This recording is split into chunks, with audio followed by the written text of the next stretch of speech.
Pues quien haya seguido de cerca el tema de la sensibilidad química múltiple sabe perfectamente que, bueno, que históricamente esto se ha tratado como un misterio médico insondable.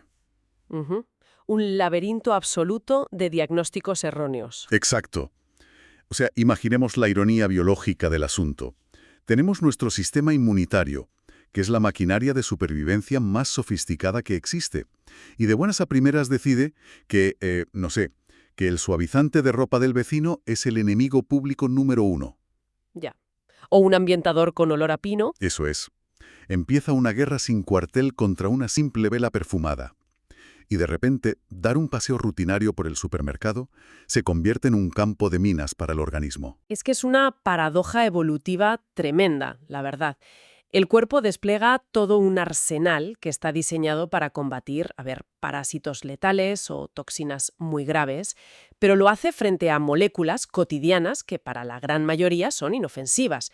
Y lo fascinante aquí es que, bueno, después de años de muchísima controversia médica, Sí, años donde directamente se mandaba a estas personas al psiquiatra. totalmente, pues la ciencia actual por fin está conectando los puntos biológicos. La investigación, sobre todo el material en el que nos basamos hoy, está iluminando los mecanismos exactos que explican por qué caen las barreras físicas y por qué el sistema nervioso entra en un estado de pánico perpetuo. Vale, vamos a desgranar esto, porque el enfoque de la inversión de hoy cambia por completo las reglas del juego. Ujú. Ya no estamos hablando de síntomas vagos o quejas subjetivas.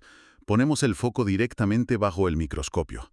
Y la misión hoy es entender a un protagonista absoluto, un tipo de inflamación muy específica, la inflamación eosinofílica. Eso es. Porque para entender de verdad el impacto de la sensibilidad química múltiple en los tejidos, hay que hablar de los eosinófilos, que podríamos verlos, para que nos entendamos, como los soldados de élite de nuestro sistema inmunitario. Me gusta esa analogía. Son los encargados de la inmunidad tipo 2, la misma que, bueno, la que opera en el asma o en la dermatitis. Exacto, es una analogía muy acertada. En un escenario ideal, estos soldados patrullan silenciosamente nuestras mucosas. Los pulmones, el intestino, la piel. Están ahí esperando amenazas reales. Vigilando. Vigilando, sí. Pero el problema surge cuando este batallón de élite se aburre o recibe señales contradictorias del entorno. Entonces empiezan a multiplicarse de forma descontrolada. Se activan sin que haya invasor. Claro. Y lo peor no es que patrullen de más, es que empiezan a disparar al propio tejido que deberían estar protegiendo. Y aquí es donde se pone realmente interesante la cosa. Porque no disparan balas de fogueo, precisamente. Para nada. Cuando estos eosinófilos se activan en exceso, liberan un cóctel químico verdaderamente devastador. La evidencia de nuestra fuente señala tres armas biológicas muy concretas que estas células llevan dentro. Sí, las proteínas granuladas. Eso es, la proteína básica mayor, la proteína catiónica del eosinófilo y la peroxidasa del eosinófilo. Sé que suena a terminología técnica pura y dura, pero el efecto práctico, o sea, lo que hacen, es como si derramaras ácido en una alfombra persa. Tal cual. Analicemos un poco el daño colateral de esto. La proteína básica mayor, por ejemplo, está diseñada por la naturaleza para destruir las membranas celulares de los parásitos intestinales. O sea, para reventar gusanos. Literalmente. Es un arma de destrucción masiva a nivel microscópico. Entonces, imagínate cuando eso se libera en grandes cantidades en nuestras propias vías respiratorias Madre mía. o en el tracto digestivo. Lo que hace es perforar y destruir nuestras propias células epiteliales. Y ya eso hay que sumarle las otras dos. La proteína catiónica, que tengo entendido que altera la permeabilidad celular, y la peroxidasa, que induce un estrés oxidativo tremendo. Exactamente. El resultado de todo esto no es un simple enrojecimiento en la piel o un picor. Hablamos de daño celular profundo, inflamación crónica y, si se mantiene a largo plazo, fibrosis. El tejido se vuelve rígido. Eso es. El tejido sano y flexible se convierte en tejido cicatricial. Hay un dato en el texto, un punto de inflexión clínico que me pareció fascinante. Los datos muestran que el peligro real se dispara cuando la concentración de estas células cruza una línea roja muy concreta en las analíticas. La barrera de la hipereosinofilia. Eso es, los 1.500 millones de eosinófilos por litro de sangre.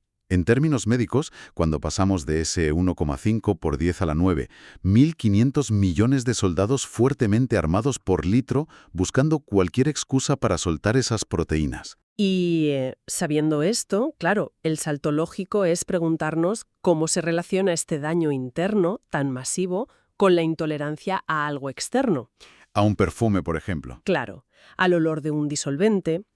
Para trazar ese puente biológico, tenemos que observar dos mecanismos fundamentales que están operando a la vez. Vale.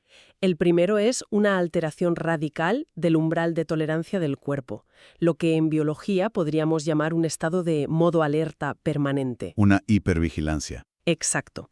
Si conectamos esto con el panorama general, un sistema inmunitario saturado de eosinófilos activos está constantemente enviando señales de peligro al cerebro y a las demás células. Es un sistema nervioso y un sistema inmune configurados al máximo nivel de alarma. Es como si, como si la alarma de incendios de un edificio estuviera tan mal calibrada que saltara no ya por el humo de un fuego en la cocina, sino porque alguien ha encendido un mechero a 3 calles de distancia. Una sensibilidad brutal. El cuerpo pierde la capacidad de ignorar el ruido de fondo. Y eso nos lleva al segundo mecanismo, que me parece una de las piezas más reveladoras de todo este rompecabezas: el colapso de las barreras físicas. Sí, ahí es donde la biología choca de frente con la exposición ambiental, porque nuestro organismo interactúa con el mundo exterior a través de filtros muy sofisticados. La mucosa respiratoria, la digestiva, El revestimiento del tracto urinario, la propia piel. son escudos. Están diseñados para decidir qué entra y qué se queda fuera. Pero ¿qué ocurre cuando esas proteínas tóxicas, ese ácido del que hablábamos antes, caen sobre estos filtros? Pues que los queman, los inflaman y los rompen. Entiendo que las uniones estrechas que mantienen a esas células unidas, que forman esa muralla impermeable, pues se aflojan, como si el cemento entre los ladrillos se deshiciera. Precisamente, se genera lo que conocemos como hiperpermeabilidad de las mucosas. Y aquí, justo aquí, reside el núcleo del problema con la sensibilidad química. Porque las barreras están agujereadas. Eso es. Al tener agujeros, las moléculas ambientales minúsculas, los compuestos volátiles de un perfume, los químicos de la lejía o de los limpiadores, ya no rebotan contra la mucosa. Entran hasta la cocina. Penetran directamente en los tejidos subyacentes, alcanzan el torrente sanguíneo y, ojo con esto, impactan de forma directa en las terminaciones del sistema nervioso. Sin ningún tipo de filtro. ¿Ninguno? Fíjate, eso explica a la perfección la avalancha de síntomas sistémicos. Porque si repasamos el panorama de quienes conviven con inflamación eosinofílica y lo comparamos con el de la sensibilidad química múltiple, la superposición es un calco. Es idéntica en muchos casos. No estamos hablando de estornudar un par de veces, hablamos de vejigas hiperactivas y muy dolorosas, porque el revestimiento urinario está en llamas, de trastornos digestivos profundos, porque esa barrera intestinal deja pasar macromoléculas que desencadenan respuestas locales. Y no olvidemos el impacto neurológico, que es devastador, porque esa permeabilidad no se queda solo en la periferia del cuerpo. ¿Llega al cerebro? Claro, la inflamación sistémica genera un entorno de citoquinas que afecta el funcionamiento cerebral. De ahí viene esa niebla mental tan característica de la que siempre se habla. Y la fatiga crónica. Las cefaleas intratables. Y por supuesto la reactividad en la piel y la dificultad respiratoria tremenda ante el menor olor sintético. Viendo todo esto, se dibuja un panorama súper lógico, biológicamente impecable. Parece que hemos resuelto el misterio, ¿verdad? Eosinófilos altos equivalen a sensibilidad química múltiple. Caso cerrado. Bueno, ojalá fuera tan sencillo. Claro, la evidencia médica frena en seco esta conclusión precipitada. Y creo que este es el salto cualitativo más importante que tenemos que hacer hoy. Resulta que esta condición rompe por completo con la idea de que hay una única causa. Esto plantea una pregunta súper importante. Y desmonta de paso uno de los mayores mitos médicos que han retrasado muchísimo el tratamiento de estos pacientes. El mito del monolito. Exactamente. La investigación actual nos obliga a abandonar la visión de la sensibilidad química múltiple como una enfermedad monolítica, con un solo mecanismo que siempre es igual. La realidad clínica es muchísimo más compleja. ¿Tiene matices? Muchos. Es un síndrome al que se llega por múltiples rutas biológicas. De hecho, la medicina ambiental de vanguardia ha clasificado esta condición en 4 perfiles clínicos muy diferenciados. Y la eosinofilia, todo lo que hemos hablado, es solo uno de ellos. Pues vamos a sumergirnos en esos 4 perfiles, porque entender esta clasificación es clave para arrojar luz sobre la frustración diagnóstica que hay. Sí, la peregrinación de médicos. Totalmente. A ver, el primer perfil es el que hemos diseccionado hasta ahora, el perfil inmunoalérgico o eosinofílico. Aquí vemos los eosinófilos disparados, tendencia atópica, daño en mucosas. En este caso, la ruta terapéutica parece obvia. Hay que controlar esa inflamación tipo 2. Pero luego llegamos al segundo perfil, que resulta que es sorprendentemente común. Y ojo, aquí los eosinófilos pueden estar completamente normales en una analítica. Sí, nos referimos al perfil mastocitario. Aquí los soldados que causan el caos son de otra división del sistema inmunitario, los mastocitos. Las bombas de histamina. Exacto. Son como pequeñas minas terrestres biológicas, cargadísimas de histamina y otros mediadores.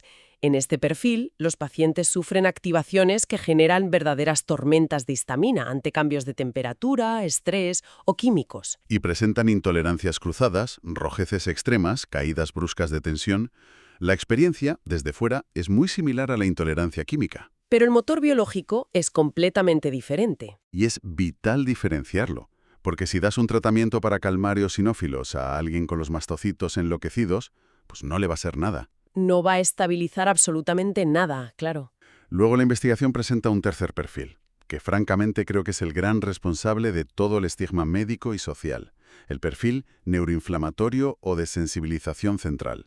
El más incomprendido, sin duda. Claro, porque es el escenario donde los análisis de sangre tradicionales regresan del laboratorio inmaculados, sin una sola bandera roja.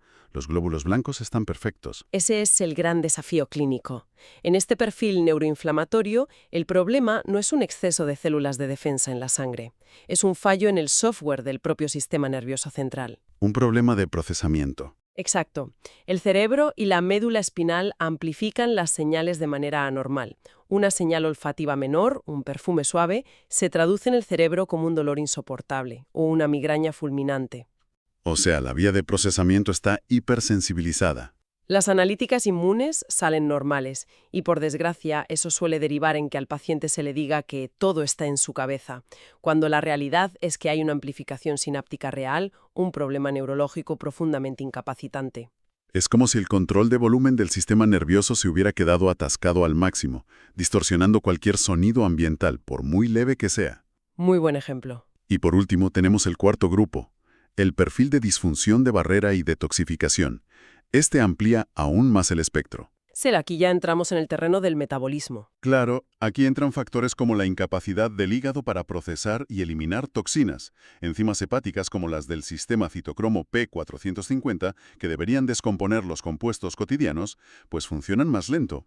Ya sea por genética o por sobrecarga ambiental.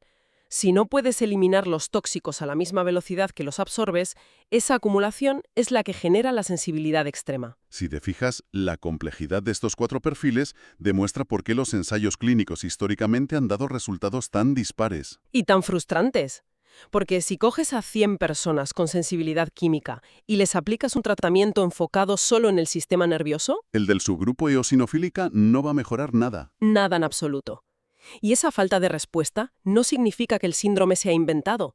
Significa que la medicina estaba intentando abrir 4 cerraduras biológicas diferentes con una sola llave. Vale, entonces, ¿qué significa todo esto a la hora de la verdad? O sea, en la consulta del especialista, si ya sabemos que no hay una prueba mágica única, ¿con qué herramientas cuenta la medicina integrativa hoy para navegar este mapa? Bueno, la estrategia moderna se basa en buscar biomarcadores. Pistas que nos revelen cuál de estas vías biológicas está activa como factor agravante. No hay un análisis que te diga, tienes sensibilidad química múltiple. Eso hay que dejarlo clarísimo. Claro, no hay un diagnóstico directo en sangre, No. pero si hay sospecha de componente inmune, se piden pruebas específicas. Por ejemplo, el recuento absoluto de eosinófilos y la proteína catiónica del eosinófilo. Lo que comentábamos antes para ver no solo si hay muchos soldados, sino si están disparando. Exacto. Y he visto que hay otras 2 pruebas en los protocolos actuales que dan mucha luz. La medición de la triptasa basal, que viene a ser la alarma que suena cuando los mastocitos llevan tiempo estallando y liberando histamina. Muy importante esa prueba, sí. Y la inmunoglobulina E total, la IG, que es el anticuerpo clásico que nos dice si el sistema tiene una predisposición a reaccionar de forma alérgica desproporcionada. Estas métricas son fundamentales hoy en día. Encontrar niveles elevados de triptasa o de Ig, insisto, no diagnostica la condición per se, pero aporta una información clínica de valor incalculable. Le dice al médico, atención, aquí hay una vía inmunitaria en llamas. Y si logras apagar ese fuego biológico, La hiperreactividad química suele disminuir bastante, mejora drásticamente la calidad de vida y ayudas a restaurar la integridad de las barreras mucosas. es que al analizar todo este tejido de evidencias, perfiles, biomarcadores, el panorama que emerge nos exige cambiar la forma en que entendemos estas patologías. Ya no es aceptable encogerse de hombros. Para nada. Queda demostradísimo que las barreras del cuerpo pueden ceder por ataques microscópicos, que el hígado se satura, que la red neurológica entra en un bucle de dolor. La sensibilidad química tiene bases fisiológicas sólidas y demostrables. Sin ninguna duda. La síntesis de todo esto nos revela que la ciencia, por fin, está a la altura de lo que experimentan los pacientes. Identificar el motor principal es el paso crítico hacia una medicina personalizada y eficaz. Es el final de la era del todo está en su cabeza. Y el comienzo del mapeo celular preciso. Entender esta diversidad es un ejercicio de empatía profunda basado en datos empíricos. Quienes lidian con esta realidad no necesitan condescendencia, necesitan diagnósticos rigurosos. Y fíjate, esto nos lleva a una reflexión final que creo que trasciende la biología de cada individuo. A ver. Si conectamos todo lo que hemos analizado hoy con el momento histórico en el que vivimos, nunca antes en la historia evolutiva de nuestra especie, el cuerpo humano había estado expuesto a una densidad y variedad de compuestos químicos sintéticos como la actual. Desde los materiales de construcción, la cosmética, los microplásticos. Los retardantes de llama de los sofás es un caldo de cultivo químico ineludible. Totalmente ineludible. Ante este escenario, yo creo que cabe preguntarse seriamente: si cada vez vemos más perfiles de disfunción de barreras, de inflamación descontrolada y de hipersensibilidad neurológica, ¿es esto un simple fallo aislado de sistemas inmunitarios defectuosos? ¿O estamos presenciando el intento desesperado de la biología humana por adaptarse? Una alerta de que nuestro entorno moderno y sintético ha sobrepasado con creces la capacidad de procesamiento de nuestras defensas ancestrales. Vaya, esa es una perspectiva que verdaderamente estremece. Sí que lo es. Porque entonces la hipersensibilidad quizás no sea la anomalía, quizás sea una alarma biológica que funciona perfectamente, advirtiéndonos de que el ecosistema que hemos construido es insostenible para nuestra propia fisiología. ¿Acaso estas personas estén actuando a nivel celular como los verdaderos canarios en la mina de carbón de la sociedad moderna? Una metáfora muy potente. Una idea profunda para dejar resonando mucho después de terminar hoy. Hasta la próxima inmersión.